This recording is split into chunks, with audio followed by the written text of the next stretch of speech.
Hi everybody, hi Facebook world. This is Sam from Sam Goss Coaching. I just thought I'd get back to you today. We've been talking the last couple of days over looking at the seat, the legs, and now I thought we would talk a little bit about the contact. When we're putting our horses together, we want to think about them being straight, the work coming from behind the seat, and their hindquarters moving through the back, out through the neck and into your contact. Now, the difficulty is that we are sighted in the front. We are predators, whereas the horse is a flight animal. It has its eyes on the side of its head.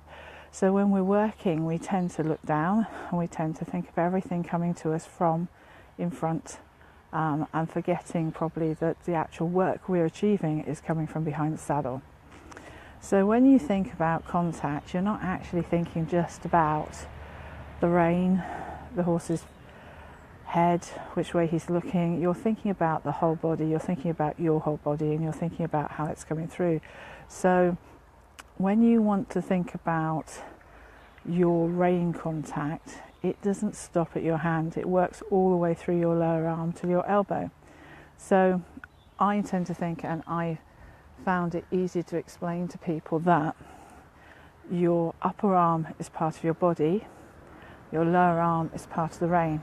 And even when you're sitting like I'm sitting here, and I've got my upper arm, if I think my upper arm being by my side, if I circle my shoulder back, and then I have my lower arm, if you do that with both of your arms, you'll feel that your lower arm and your hand feels quite light, especially if you manage to keep your thumb on top and a line from your elbow. You can draw a line down your arm into your contact, and you can imagine your contact going from your hand down towards the horse's bridle. So any of you that have probably held devising rods at any time, you'll feel that contact is like the rein going forward from your hand. So although we are picking up a contact, it is the horse's hindquarters. It's more of a connection from the whole of the horse through the back into the neck and into the bridle. And at all times we should have this contact when we're working forwards. Obviously when a horse is resting and a horse is off the bridle or off the contact, he's stretching, and he doesn't have it. But when you're moving the horse forwards and moving it into a contact, you have this. And your lower arm wants to be nice and soft. It wants to be able to feel the contact. Probably a good way of describing it is the solidness. I remember someone telling me it's like a shopping trolley, but your hands aren't down because you've twisted your wrist, your hands are up. And you've got that solidness from both sides because you've got the left-hand side of the horse in your body and the right-hand side. So you are allowing the horse to move forwards. I remember riding once a big Irish horse, and just before he came into self-carriage, he was an advanced dressage horse, he was heavy as anything, and then suddenly he came into self-carriage and he was using his hind end and he was really light, but you had that solid contact. So what I want you to remember is that you can use that contact, so you can allow it to move forwards, but you don't want to energize all this energy and allow it to just disappear out the front end. You need to have a thread-like contact. So remember, your upper arm is part of your body, you have a bend in your elbow, your lower arm is part of the rein. And as perhaps if you're doing rising trot, you'll find that your elbows are opening as you rise and closing as you sit. So this will give you more chance. Sometimes, depending on our conformation, our upper arm is right by our side of our body. If we've got shorter arms, you might have your elbow, or a different time you might have your elbow in front of the hip. But it's horses for courses, guys. You know, it depends on the conformation of you, it depends on the conformation of your horse, it depends on if you're asking your horse to stretch long and low. If you're asking your horse to stretch long and low, you might have your hands a little bit further apart and a longer rein.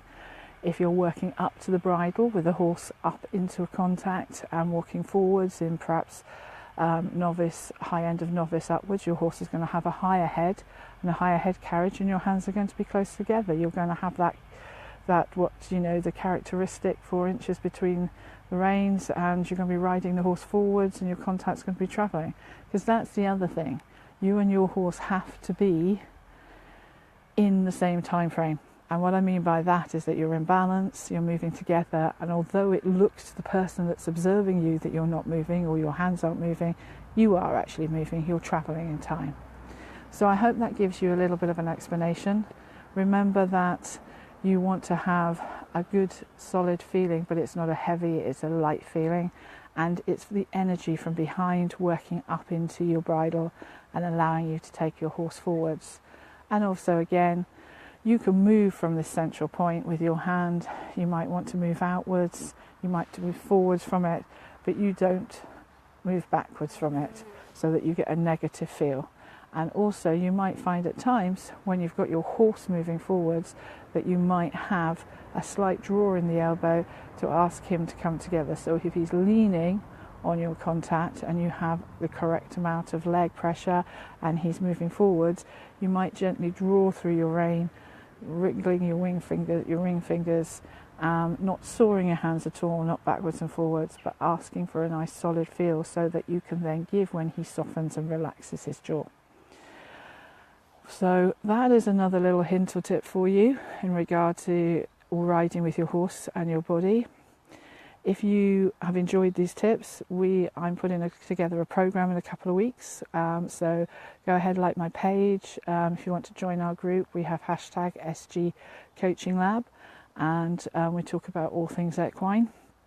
And feel free to ask to join, and I'll be looking at delivering a package for you that will help you and your riding and help you get a better seat and a more secure seat and allow you to work with your horses. So feel free to like my page, and I've also just started the Hot Off the Hoof website, which has got tips and hints from different competitions and stable management, and I'm going to broaden that to quite a few different aspects. So feel free to go to www.hotoffthehoof.com, and if you're interested in information, feel free to fill out the form, add your email address, and then we can keep you up to date on all the things that I can find out. My next blog is going to be on clipping and looking after your clippers and different types of clips. So I look forward to being able to get that out to you in the next couple of days, and I will speak to you again soon. Thank you for watching.